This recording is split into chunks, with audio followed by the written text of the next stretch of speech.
Hello, hello, and welcome. So, I am Debbie Clement-Large, and I want to know how strong your roots are. What do I mean by that? I'm talking, just imagine that you are a beautiful tree. You are a beautiful tree, something like an oak tree, and you're standing in a field on your own.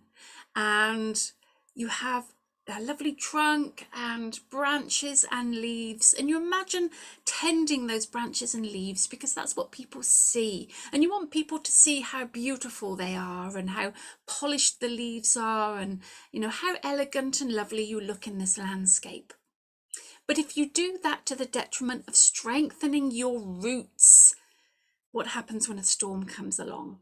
If you've got shallow roots and you haven't got that stability to be able to deal with stuff, then a storm comes along and down comes the tree. So why is that important? Why is strengthening your roots important?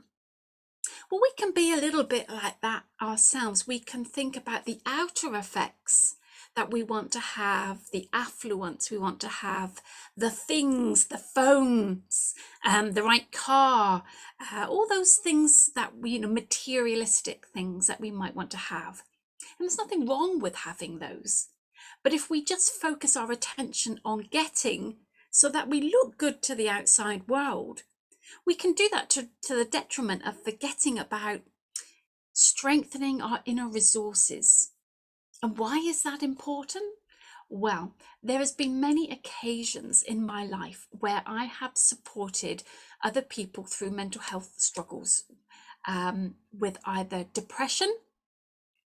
My first husband wanted to drive off a cliff, and he would go weeks and very inner without speaking, and then he would be like the lid would lift off, and that was his expression. That was his way of dealing with how he was feeling.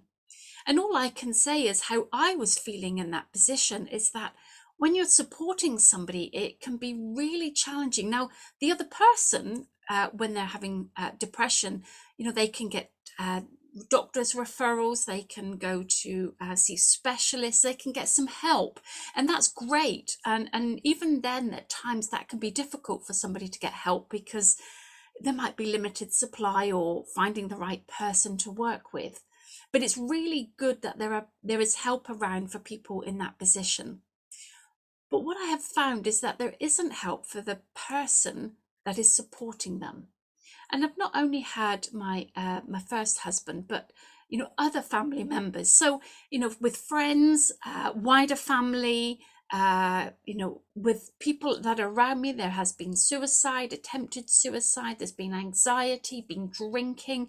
There have been lots of different expressions of a difficulty in managing how they feel and coping with life. And what I want to focus on today really is about the power of strengthening your own roots, especially when you're supporting somebody else, because there is a real lack of support for those who are supporting somebody through that challenge. So what do I mean by support? Well, it's really like if you think about a well. Now, if you've got a wishing well, a beautiful stone wishing well with a little handle and a bucket that you can lower down into the well. And that's a bit like us with our inner well of resources, if you like. Now, if we feel good, if we are giving ourselves self-care, if we're supporting ourselves with our language and our mental imagery, if we're being kind and compassionate and all those things to ourselves, then the water level in that well will be higher. But if we are feeling out of control, if we're struggling, if we're finding it really difficult, if we are not accepting the situation as it is, and that's really difficult, is that acceptance, can be anyway. And if we are feeling a sense of rejection or hopelessness or fear or lack of control or wanting to fix the situation for another person, if we're feeling triggered by their responses, That's the bit we can work on to build those roots, to deepen our own emotional resilience and intelligence.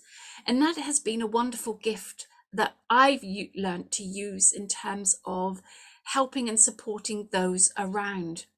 That it is really key to work on yourself, because when you work on yourself, you heal that part of you that gets triggered. And what do I mean by triggering? So nobody else can ever make you feel a particular way. Just because they're expressing something, they're upset, they're shouting, whatever emotion or whatever they're saying, whatever they're doing, is what they're saying and what they're doing. It's their coping strategy or who they are. But how I feel about their response is my responsibility. And I can take control of my attitude towards how I feel.